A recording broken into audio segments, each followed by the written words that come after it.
All right, so somewhat breaking news just happened as Sean Payton is now a head coach for the Denver Broncos. The Broncos, making a lot of big moves in back-to-back off seasons now. Remember that Sean Payton cannot just go to the Broncos. It's a trade, and they're giving up a lot of value to get Sean Payton. The Denver Broncos are giving up a first-round pick and next year's second-round pick for Sean Payton and the Saints 2024 third. So they get a third round back and give up a second, so kind of moving up there, but also a first. So a little bit more than a first to get Sean Payton, which I kind of feel like is a massive win for them. I really do. Sean Payton has shown he can have a history of success.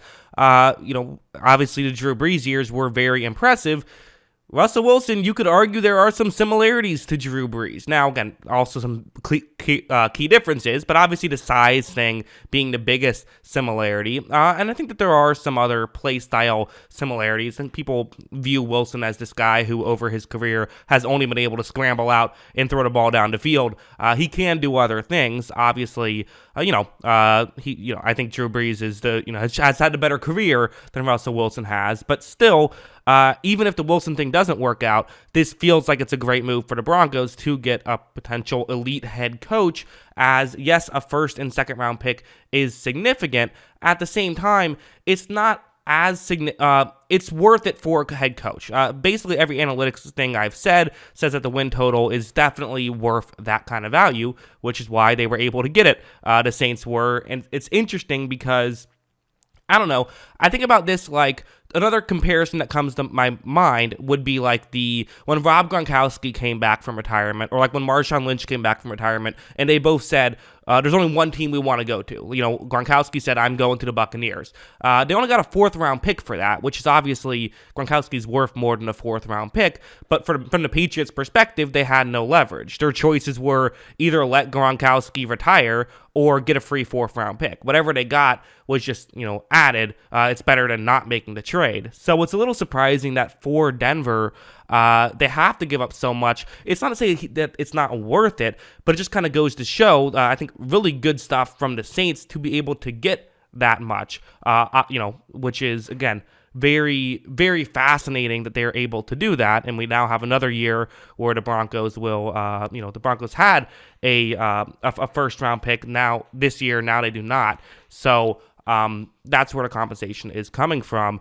Again, for Denver, listen, if Russell Wilson is Russell Wilson next year and Sean Payton is Sean Payton next year, this team should be very good. They still need some help in the receiving category, I think. Yes, they have the name recognition, but it just was not good last year. Maybe that was coaching. I don't know. But getting someone like Sean Payton, it just seems like it puts them in a good position, and they're definitely in a position to succeed moving forward. So there's been some other, interesting coaching signings. Kyle and I on the podcast on Wednesday are going to get into all of it. So definitely be on the lookout for that. Just tomorrow, we're going to talk about all of it. Definitely get into more detail about this stuff. But just sort of first reactions, I think it's a great move from the Saints. The Saints did nothing and got a free first round pick and second round pick for a third round pick. That's basically what they got. So this is a great move for them, which is a team that could use some extra draft capital as they are tight against the cap and don't have a ton of draft capital. Hey,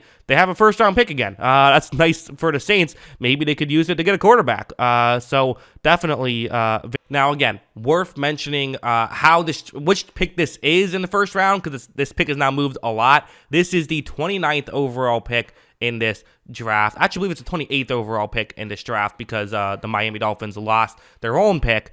This was the pick that was originally the San Francisco 49ers draft pick, which they traded to Miami in the Trey Lance trade, which then Miami traded to Denver in the Bradley Chubb trade, which now Denver is trading to New Orleans in the Sean Payton trade. So it's moved around a lot. So 29th, are you going to get a quarterback there? Probably not, but you're getting some good draft capital, and that's part of probably why, a first and a second feels like a lot, even with a third coming back at face value.